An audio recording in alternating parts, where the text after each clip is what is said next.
Okay so इस video का हमारा मेन टारगेट है कि हम डायमेंशन किसी भी फिज़िकल क्वांटिटी का कैसे कैलकुलेट करेंगे। Okay so in this lecture we will learn how to calculate और determine dimensions of any physical quantity. Okay, so we will learn this thing in this chapter.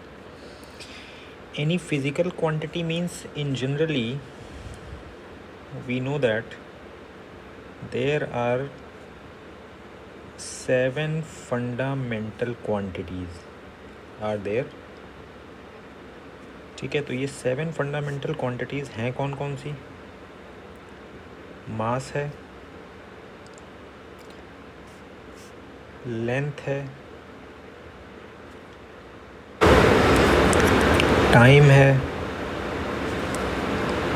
Current है, luminous intensity है। So 1 2 3 4 5. Similarly we have temperature and one more quantity is there, that is called amount of substance.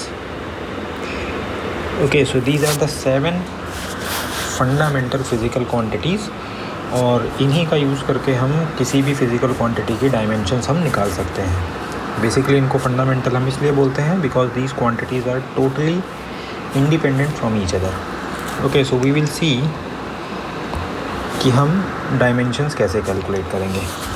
अब अगर इन quantities की dimensions की बात हो तो मास की डायमेंशन होती है m, लेंथ को हम l से रिप्रेजेंट करते हैं, टाइम को हम t से रिप्रेजेंट कर सकते हैं, करंट को हम a से रिप्रेजेंट कर सकते हैं, ल्यूमिनस इंटेंसिटी के लिए हम CAD यूज़ करेंगे, दैट मीन्स कैंडेला। टेम्परेचर के लिए we will use kelvin. Amount of substance के लिए वी विल यूज़ मोल। ठीक है, तो डायमेंशंस जो हैं इन फंडामेंटल क्वांटिटीज़ की इन लेटर्स की हेल्प से डिनोट की जाती हैं and dimensions are always written within the brackets. ठीक है, सो अब देखते हैं किसी भी क्वांटिटी की अगर डायमेंशन हमें कैलकुलेट करना हो तो हम क्या करेंगे। For example quantity number 1 is area. तो किसी भी क्वांटिटी का कोई भी एरिया हो, चाहे वो रेक्टेंगल का हो, length into breadth, you know that length भी लेंथ है और ब्रेथ भी एक टाइप का लेंथ ही है। ओके, या फिर अगर हम सर्कल के एरिया की बात करें पाई आर स्क्वायर, तो यहाँ भी r इंटू आर है, r मीन्स रेडियस, रेडियस भी लेंथ है, तो लेंथ इंटू लेंथ यहाँ भी है। ट्राइंगल के एरिया की बात करें तो 1/2 b into H, base into height, तो बेस भी लेंथ है, हाइट भी लेंथ है। तो बेसिकली एरिया एक ऐसी फिज़िकल क्वांटिटी है जो लेंथ इंटू लेंथ पे डिपेंडेंट होती है। तो इसकी डायमेंशन क्या हो जाएगी? Length into length, that means l square. Okay, similarly we can go for volume. अब वॉल्यूम की अगर बात करें तो वॉल्यूम का फॉर्मूले कौन कौन से हो सकते हैं। जैसे क्यूबॉइड का वॉल्यूम अगर देखें तो LBH होता है। स्फेयर का वॉल्यूम देखें तो 4/3 पाई आर क्यूब होता है। सिलेंडर के वॉल्यूम की अगर बात की जाए तो पाई आर स्क्वायर एच होता है। तो यहाँ भी हम देख सकते हैं 3 टाइम्स लेंथ आया है, length into length into length. Radius r into r into r 3 बार लेंथ है, r इंटू एच 3 बार लेंथ है। तो that means dimension of volume will be L cube. Same as we can go for, मान लो अब हमें density की डायमेंशन निकालनी है, तो डेंसिटी का formula we know that mass upon में वॉल्यूम। कोई भी डेंसिटी हो तो मास डेंसिटी अगर हमें स्पेशली निकालनी है तो मास बाई वॉल्यूम। ये डेंसिटी का यहाँ पे मतलब है मास डेंसिटी। तो मास डेंसिटी अगर यूज़ किया गया है तो that means mass by volume. Similarly we have energy density, specific densities are also there, तो एनर्जी डेंसिटी में एनर्जी बाई वॉल्यूम हो जाता है। तो मास डेंसिटी अगर हमें निकालनी है तो मास का dimension we know that m होता है, वॉल्यूम का हमने अभी अभी कैलकुलेट किया L3, तो ओवरऑल डायमेंशन हो जाएगा ML-3। ठीक है, सेम एज हम डायमेंशन निकाल सकते हैं स्पीड की। स्पीड का फॉर्मूला यू नो दैट होता है डिस्टेंस अपॉन टाइम। ठीक है, तो distance is measured in terms of length और टाइम इज़ t, तो इसका डायमेंशन हो जाता है हमारे पास LT-1। Same as we can go for velocity. तो वेलोसिटी का फॉर्मूला यू नो दैट होता है डिस्प्लेसमेंट अपॉन टाइम या डिफरेंस ऑफ टाइम। ठीक है, तो अब यहाँ पे अगर हम डिस्प्लेसमेंट भी एक टाइप का लेंथ है तो L, और टाइम का तो डायमेंशन t होता ही है, तो LT-1 हो जाता है। तो स्पीड और वेलोसिटी का डायमेंशन हम देख सकते हैं कि सेम है, इसका भी LT-1 है और इसका भी LT-1 है, तो these two quantities have same dimension. अच्छा, एक चीज़ हमें यहाँ पे ध्यान रखनी है।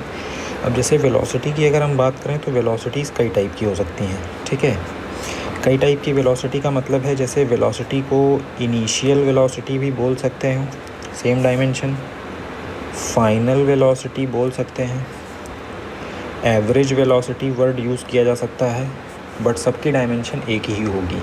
ठीक है, क्रिटिकल वेलोसिटी वर्ड भी हम यूज़ करते हैं, अभी इसी क्लास 11th में हम पढ़ेंगे, तो सेम डायमेंशन होगी। सेम एज अगर हम स्पीड का बात करें तो स्पीड वाले केस में भी यही प्रॉब्लम है कि स्पीड में भी हम एवरेज स्पीड हो या यूनिफॉर्म स्पीड हो, नॉन यूनिफॉर्म स्पीड हो, कोई भी स्पीड होगी, डायमेंशन उसकी LT-1 ही रहेगी। Now we can go for acceleration.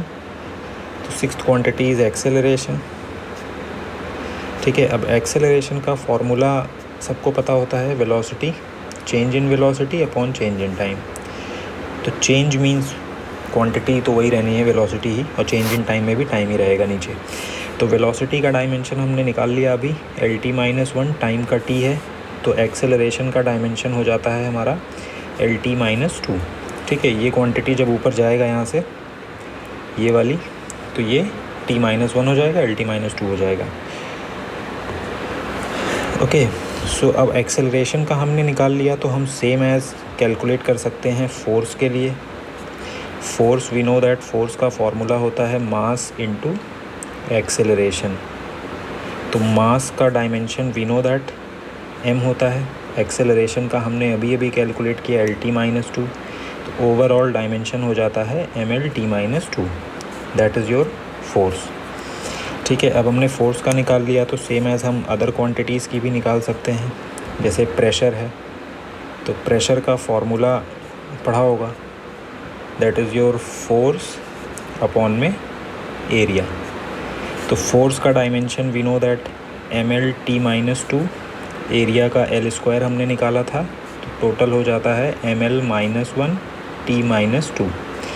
ठीक है, तो यहाँ पे हमें एक चीज़ का ध्यान रखना है कि ये जो स्क्वायर है ये ऊपर जाएगा, तो 1 माइनस, मैं एक बार इसको डिकोड करके दिखा देता हूँ कैसे हो रहा है ये। ML-T-2 है, और ये L2 जब ऊपर जाएगा तो L-2 हो जाएगा। ठीक है, तो यहाँ पे 1 होता है और -2, तो ये हो जाता है ML-1 T-2। तो इसमें पावर्स का यूज़ करना आपको आना चाहिए। मैं ये मान करके चल रहा हूँ कि आपको ये पावर्स कैलकुलेशन आती हैं। ठीक है, सिमिलरली जो है अब हम और क्वांटिटीज़ की भी निकाल सकते हैं। जैसे कोई और क्वांटिटीज़ याद आ रही है, वर्क है जैसे, तो work is what actually force into displacement. ठीक है, तो फोर्स का डायमेंशन हम निकाल चुके हैं ML-T-2, और डिस्प्लेसमेंट का L होता है, तो 1 पावर 1 यहाँ पे, और यहाँ पे भी पावर 1 है, तो ये टोटल ML2 हो जाएगा। तो ML2T-2 ये वर्क का डायमेंशन हो गया। सिमिलरली वर्क का हमने निकाल लिया, तो यू नो दैट एक जनरल सी डेफिनेशन होती है कि work is a form of energy. तो work is a form of energy का सीधा सा मतलब ये है कि वर्क और एनर्जी सेम क्वांटिटी हैं, ठीक है। तो चाहे वो काइनेटिक एनर्जी हो, चाहे वो पोटेंशियल एनर्जी हो, चाहे वो केमिकल एनर्जी हो या किसी भी टाइप की एनर्जी हो, उन सब की डायमेंशन वर्क की डायमेंशन के ही इक्वल आएगी। ये चीज़ हम प्रूफ कर भी सकते हैं। जैसे you know that kinetic energy का अगर फॉर्मूला याद है तो you know that kinetic energy is defined as half mv², ठीक है। तो यहाँ पे क्या है कि हाफ तो नंबर है, numbers are dimensionless, they are just a number, तो जस्ट फॉरगेट अबाउट इट। हमें सिर्फ क्वांटिटीज से मतलब है, m और v से। तो मास का डायमेंशन है m और v का डायमेंशन है Lt-1, ओके। सो Lt-1 का स्क्वायर और एक m है, तो ये टोटल क्या हो जाएगा, m l का स्क्वायर हो जाएगा और T-1 का स्क्वायर करेंगे तो ये -2 हो जाएगा, ठीक है। तो अब ये हो गया इसका डायमेंशन ml2 T-2। तो वी कैन सी दैट कि काइनेटिक एनर्जी का डायमेंशन और वर्क का डायमेंशन ये सेम है, ठीक है। Same as we can check for potential also. Potential energy का फॉर्मूला क्या होता था, m × g × h, ये हम पहले से पढ़ते हुए आ रहे हैं। तो मास हो गया, g acceleration due to gravity होता है, तो एक्सेलरेशन का डायमेंशन होता है ये, हमने निकाला ही था अभी। और हाइट हो गई हमारी लेंथ से, तो यहाँ पर भी अगर हम सॉल्व करेंगे तो ये आएगा ml2 T-2, ठीक है। तो we can see that all these quantities have same dimensions like work, यहाँ भी है, यहाँ भी है, यहाँ भी है। तो इसी वजह से हम बोलते हैं कि work is a form of energy. तो वाइल कैलकुलेटिंग डायमेंशंस हमारे पास सिर्फ एक ही इम्पॉर्टेंट पॉइंट है, वो है फार्मूला। अगर हमें फार्मूला याद है तो हम किसी भी क्वांटिटी का डायमेंशन निकाल सकते हैं, हमें कोई भी डायमेंशन लर्न करने की ज़रूरत नहीं है, ठीक है। और ये क्वेश्चन इम्पॉर्टेंट होता है क्योंकि एक क्वेश्चन आपको कॉम्पिटिशन्स में ज़रूर मिलेगा, चाहे वो IIT हो या नीट हो, at least one question you will get, okay, in your question set. And this question is also important from school point of view. 2 marks में आपको ये आपके क्वेश्चन बुकलेट्स में मिलेगा स्कूल्स में, जिसमें आपको किसी न किसी क्वांटिटी का डायमेंशन निकालना होगा, ठीक है। तो only one thing is important, that is your formula. तो point to be noted in इसमें ये है कि फार्मूला हमें मेमोराइज करना है। Formula should be memorized in this case. इसके 2 एडवांटेज हैं, एक तो न्यूमेरिकल सॉल्विंग आपके लिए आसान हो जाएगी, दूसरा हमें कोई भी डायमेंशन लर्न करने की ज़रूरत नहीं है, हम यूजिंग फार्मूला किसी भी क्वांटिटी का डायमेंशन निकाल सकते हैं, ठीक है। हमें सिर्फ़ और सिर्फ फार्मूला पता होना चाहिए। जैसे एक एग्जांपल यहाँ पे ये लेते हैं, मान लो क्वेश्चन आ गया कि find out the dimension of gravitational constant, ठीक है। तो अब ग्रेविटेशनल कांस्टेंट किस फार्मूले में आता है, न्यूटन्स लॉ ऑफ ग्रेविटेशन में। तो न्यूटन्स लॉ ऑफ ग्रेविटेशन क्या होता है, force G m1 m2 upon में r², ये होता है न्यूटन्स लॉ ऑफ ग्रेविटेशन, ठीक है। तो इसमें हमें क्या करना है, हमें इस क्वांटिटी का डायमेंशन निकालना है, तो इसके टर्म्स में फार्मूला लिख लेते हैं।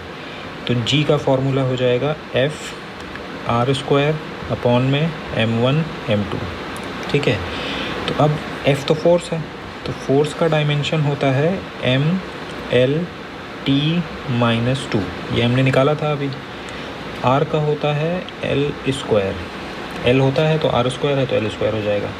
m1 m2 दोनों मासेज हैं, तो यहाँ पे भी हम m और मल्टीप्लाइड बाई m लिख सकते हैं। अब एक m से एक m तो कैंसिल हो गया। अब जब ये कैंसिल हो गया तो हमारे पास बचा क्या, ये वाला m ऊपर जाएगा, ये वाला m जब ऊपर जाएगा तो ये हो जाएगा m-1, L1 और L2 मिल करके हो गए L3 and same as L-T-2। Okay, so dimension becomes m-1 L3 T-2। तो इस टाइप से हम सिर्फ फार्मूला यूज़ करके किसी भी क्वांटिटी का डायमेंशन कैलकुलेट कर सकते हैं। Only one thing is important, that is your formula. तो फार्मूला हमें हर हाल में याद होना चाहिए। अगर हमें फार्मूला याद है तो हम किसी भी क्वांटिटी का डायमेंशन निकाल ले जाएंगे। इसमें कोई बहुत ज़्यादा ये टिपिकल टफ़ क्वेश्चन नहीं है, बट ये इम्पॉर्टेंट भी है बिकॉज़ ये examination point of view exam में भी आपके आना है। तो इस चीज़ का बस हमें यहाँ पे ध्यान रखना है।